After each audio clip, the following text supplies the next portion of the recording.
शुरुआत आज विवेक से कर लेते हैं। विवेक, आप अनम्यूट कर लीजिएगा। ऐसा लग रहा है कि या तो हम लोग मूर्ख हो गए हैं और या तो फिर मूर्खता के सारे रिकॉर्ड अर्नब गोस्वामी तोड़ रहे हैं। क्या, किस नजरिए से देखेंगे?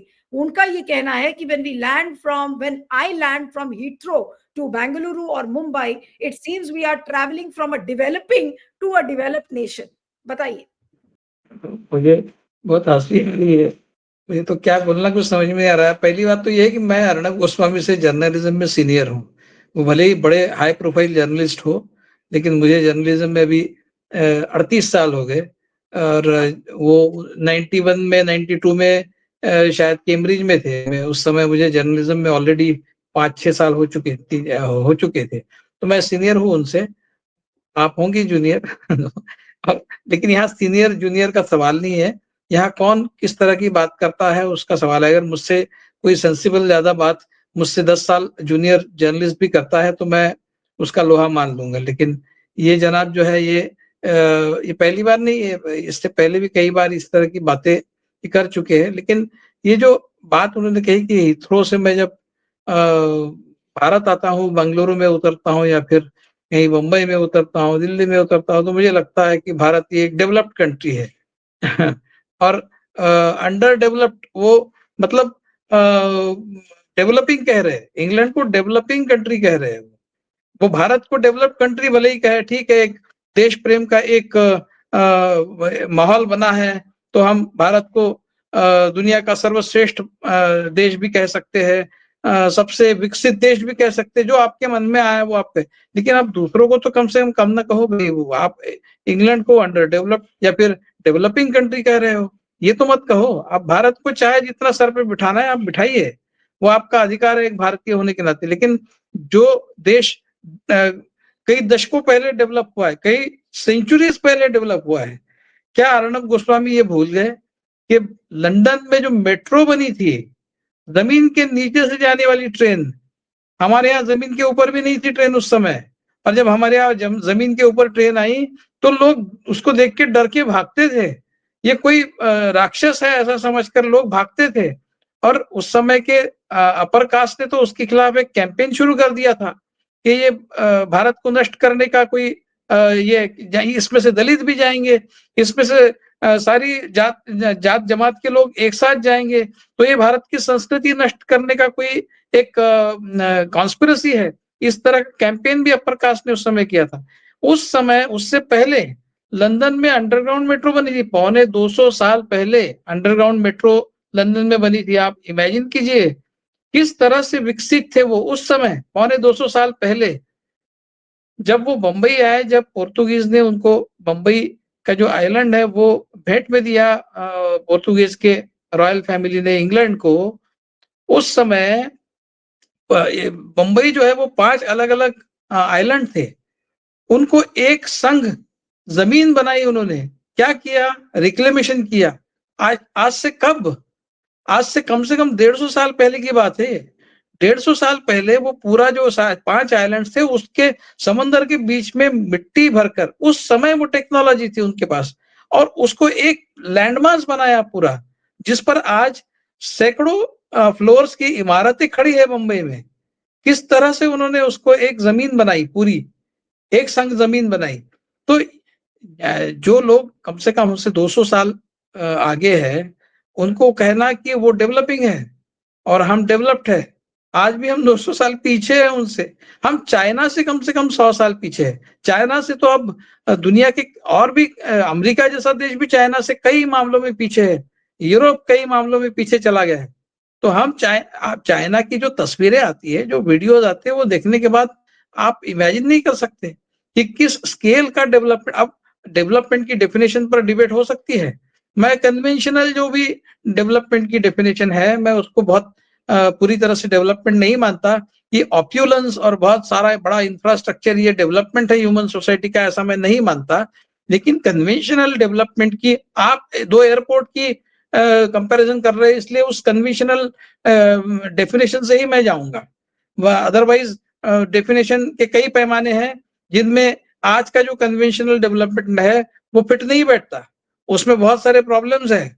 वो ठीक है, लेकिन जब 2 एयरपोर्ट की आप बात करेंगे, हीथ्रो का एयरपोर्ट बहुत पुराना है और बंगलोर और मुंबई का जो हम आपने नए सिरे से बनाया।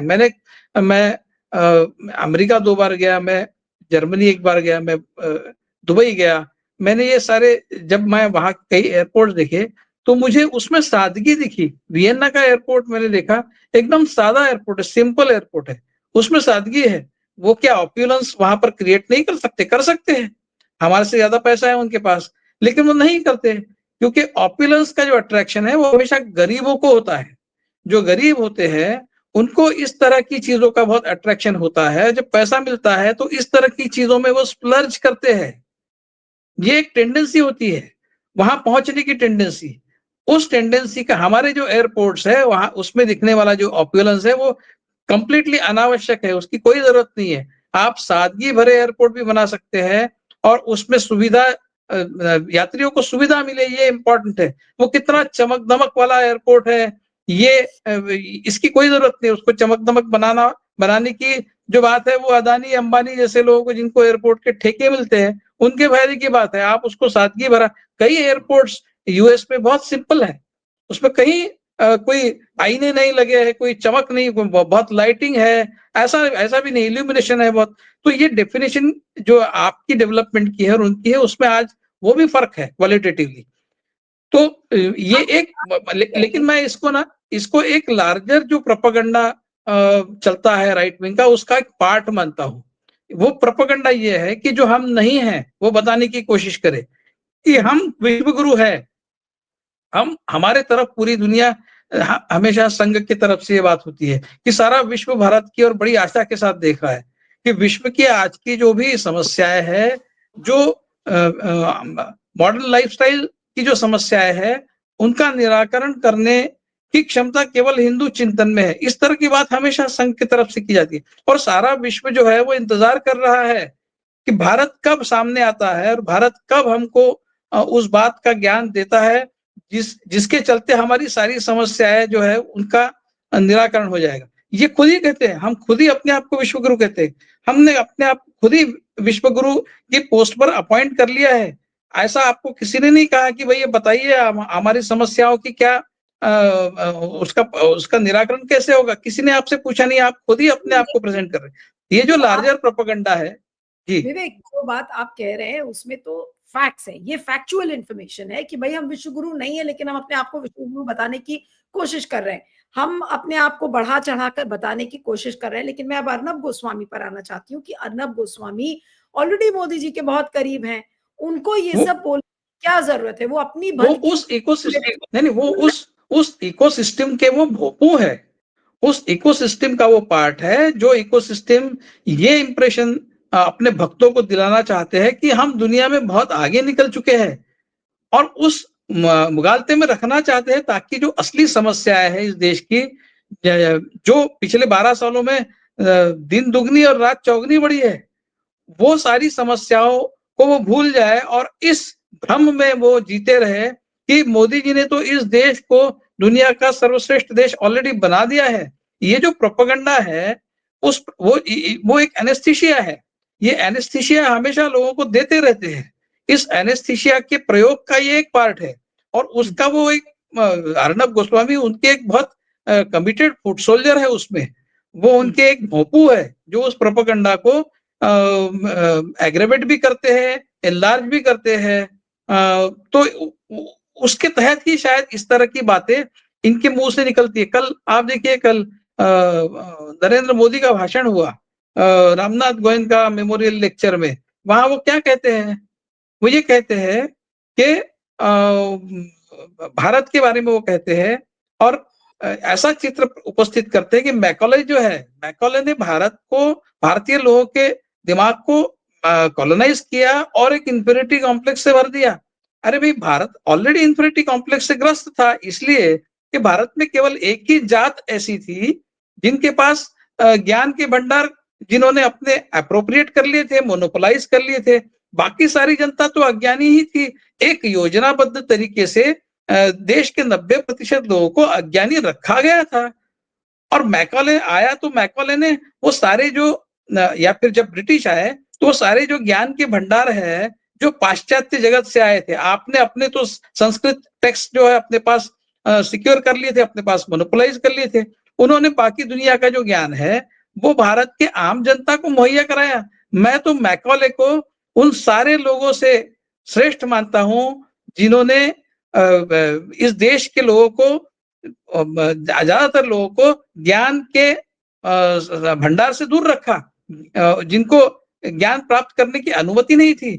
उनसे मैकॉले बहुत श्रेष्ठ है। भले ही उसने कुछ चीजें गलत की होगी, हो सकता है। आपने कौन सा अच्छा किया है?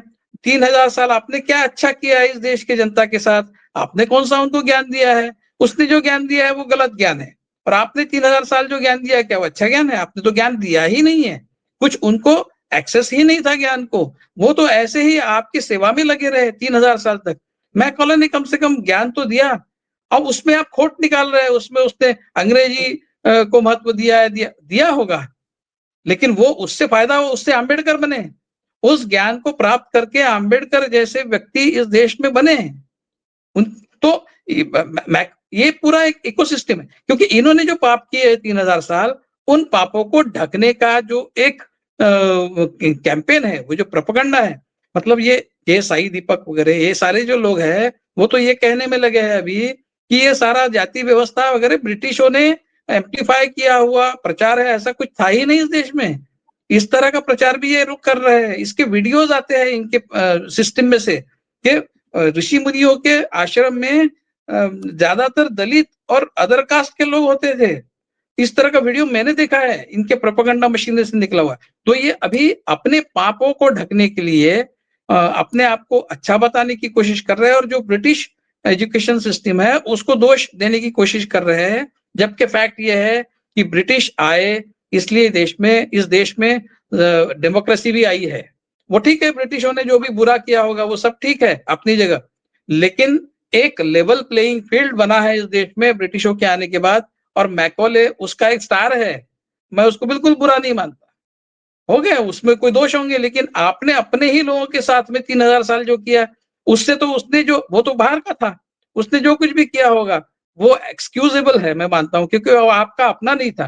लेकिन आप तो अपने अपने ही लोगों के साथ में वो सब कर रहे थे। तो ये जो प्रोपेगेंडा है कि हम श्रेष्ठ थे, हम दुनिया में सबसे श्रेष्ठ थे, और हम फिर से एक बार दुनिया में सबसे श्रेष्ठ बनने वाले हैं, ये जो एक अहम गंड जिसको बोलते हैं वो है, उसी का ये पार्ट है।